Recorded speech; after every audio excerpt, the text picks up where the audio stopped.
members of the Diplomatic Corps, ladies and gentlemen. I also acknowledge the presence of the former Defense Secretary in our midst. It's a pleasure to be with you again. Ladies and gentlemen, we've heard a number of comments on the UN Human Rights Council resolution entitled Promoting Reconciliation, Accountability, and Human Rights in Sri Lanka, adopted on the 1st of October 2015. I'm going to stick to my text for two reasons. One is time is rapidly disappearing, and secondly, since this is a fairly technical subject, I would like to stay close to the technicalities. Prior to the adoption of the resolution in 2015, the Human Rights Council adopted 3 resolutions on Sri Lanka, which were against us. The year before that, we had a resolution which was resoundingly in favor of Sri Lanka. But the 3 resolutions that were adopted against us witnessed a diminishing number of votes in favor of Sri Lanka. Interestingly and intriguingly, with the change of government, Sri Lanka decided to co-sponsor the 2015 resolution. The key objective of the new government in co-sponsoring the resolution appears to be to accommodate the wishes of its main sponsors and appease them, with a view to ending the increasingly bitter confrontation that was developing between them on the one side and Sri Lanka on the other. Earlier, with the gradual deterioration of the bilateral relationship and the slow motion drift away from each other, the US began to take the lead in driving the resolution critical of Sri Lanka.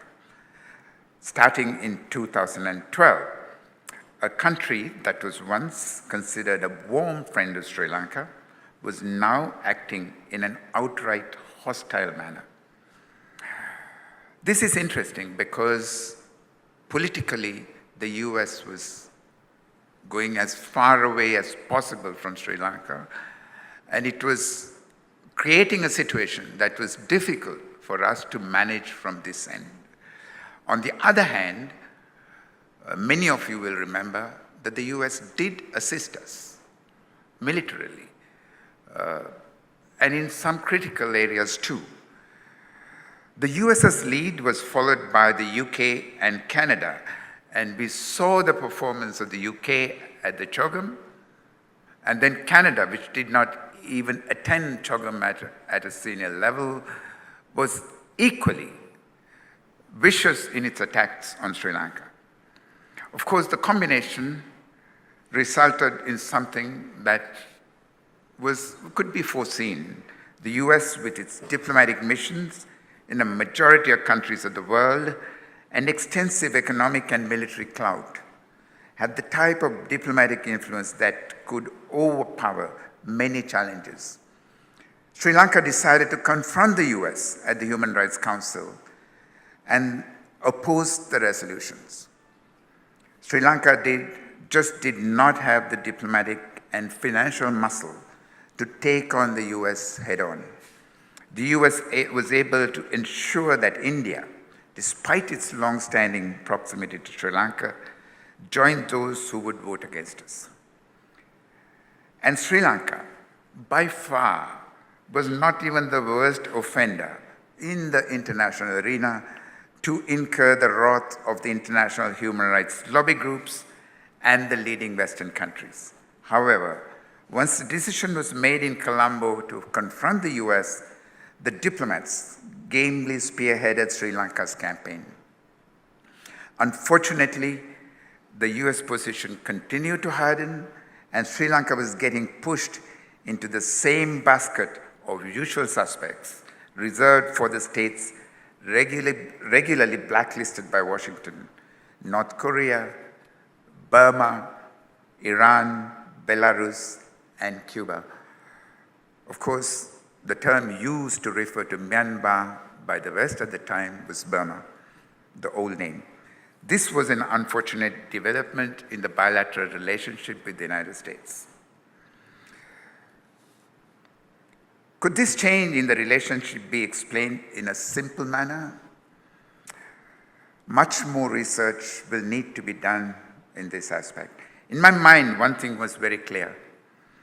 It was not only the possibility that the Sri Lankan forces may have committed human rights violations that drove Washington to spearhead a campaign to demonize Sri Lanka and its leadership.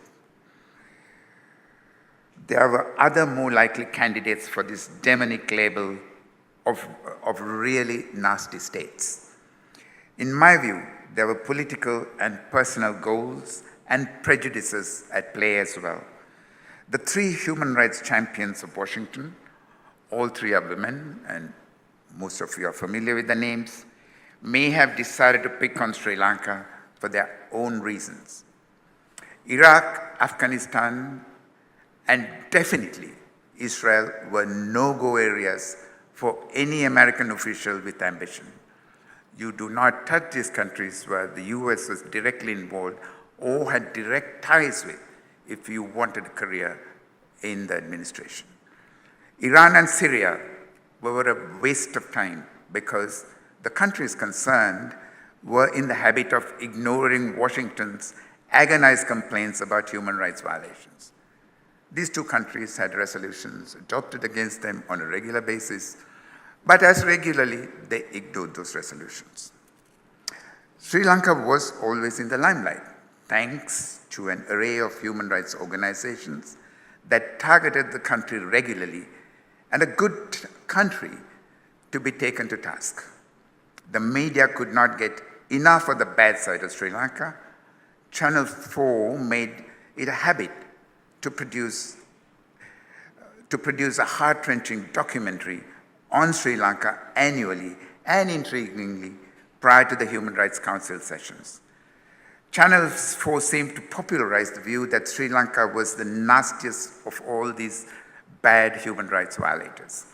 Most importantly, Sri Lanka seemed to take the bait and respond as expected. Was it a game? In a sense, it was. Personal confrontations and prejudices most certainly encourage powerful individuals in the West to strive for the kill in Sri Lanka. And it has to be remembered that in diplomacy, personal relationships matter. You create a personal enemy, that person is going to move heaven and earth to get at you and your country. You make a friend, the converse is also true.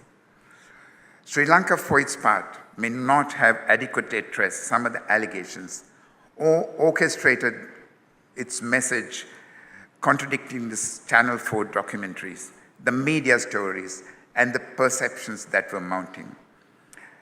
There was considerable opportunity to do so.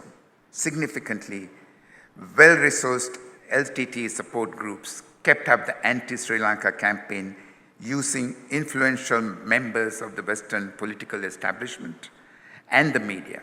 The possibility of orchestrating a regime change may have entered the minds of the powerful in the West. What are the consequences of co-sponsoring the resolution for Sri Lanka?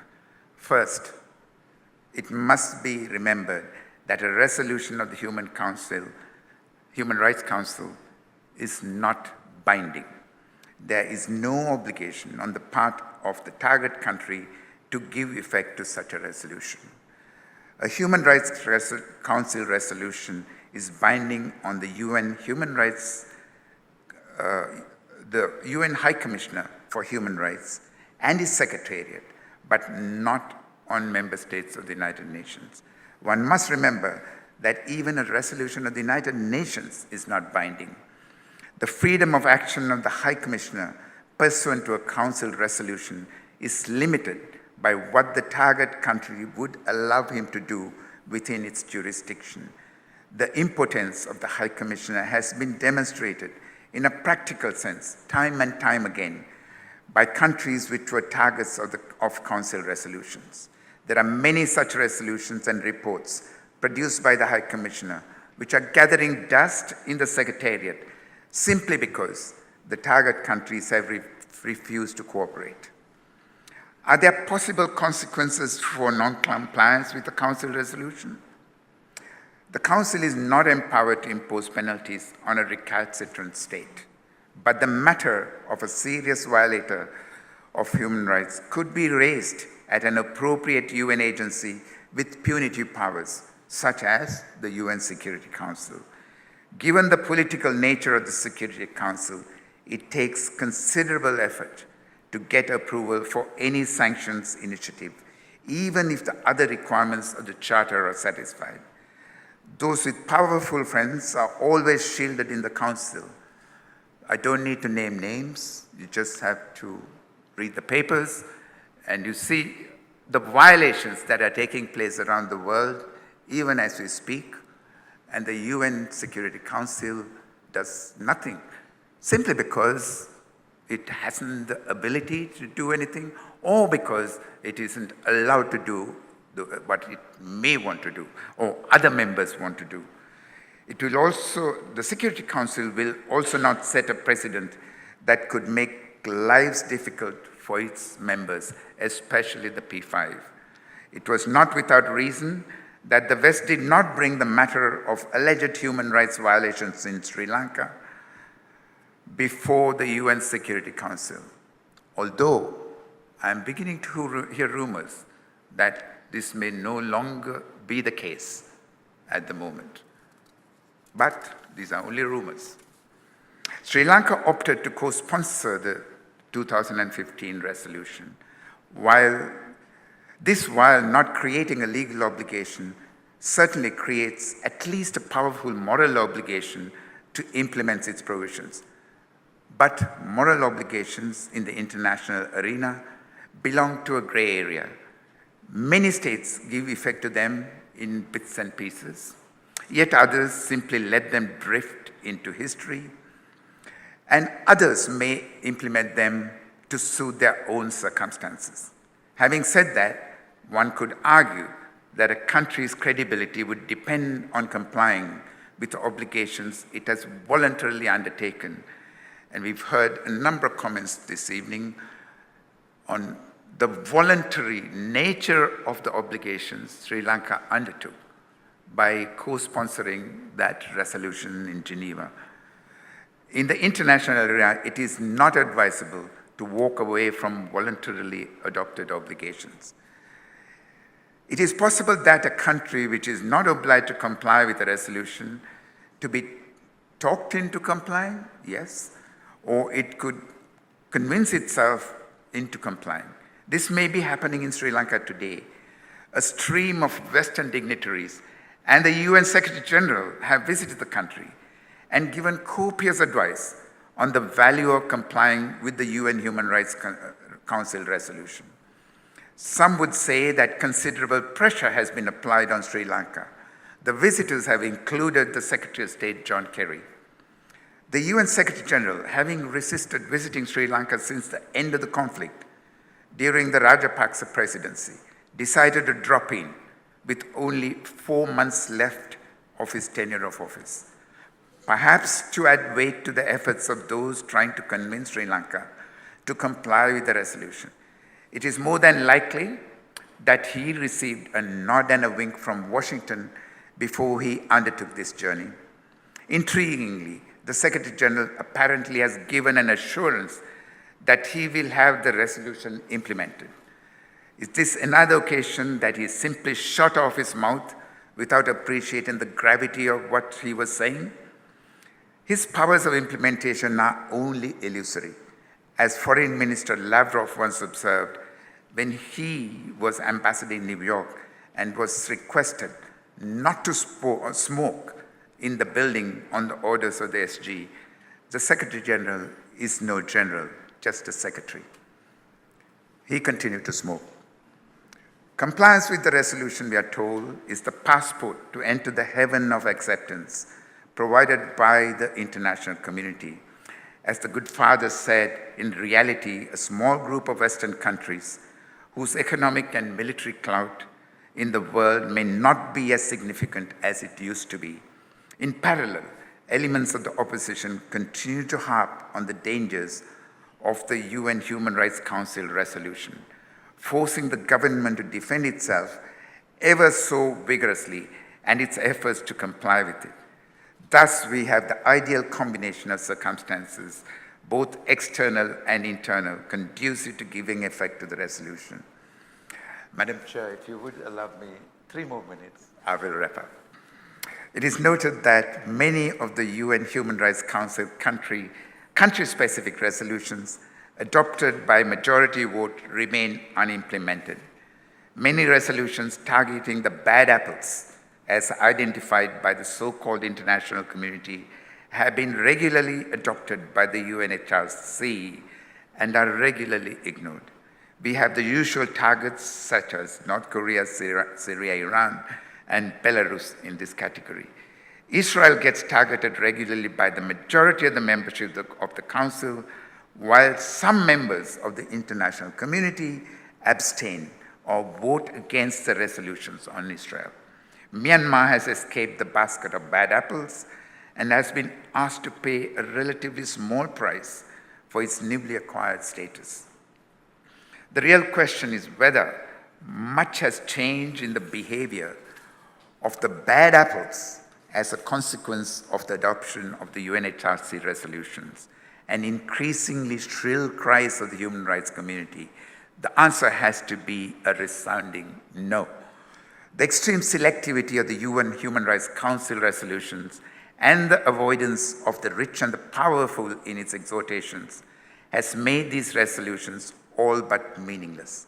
Serious and repeated violations of internationally agreed human rights standards by certain countries tend to escape the attention of the Council, while others get targeted regularly. No country quakes in its boots at the prospect of a Council resolution being adopted against it. Many members of the HRC could not understand why Sri Lanka spent so much time, energy, and resources fighting the adoption of the resolution in the past, when the outcomes seemed to be obvious, and the willingness with which it co-sponsored the resolution in 2015 with such objectionable provisions. Many provisions of the 2015 resolution have gone way beyond the mandate of the Council. For example, it welcomes the government's commitment to devolve political authority by taking necessary constitutional measures, affirms the importance of participation in a Sri Lankan judicial mechanism, including the Special Counsel's Office of Foreign Judges, defense lawyers, and authorized prosecutors and investigators, encourages the government to accelerate the return of land to civilians and end the involvement of the military in civilian activity, etc. It could be argued that the Council, established with a mandate to advance the adherence to global human rights standards, these are agreed standards and not just standards favored by a group of Western countries, had no business calling on a sovereign state which had only recently emerged from a devastating terrorist challenge to its territorial integrity to leave all else aside and proceed to reduce its security forces from a part of its own sovereign territory, return land acquired for security reasons, or introduce constitutional amendments.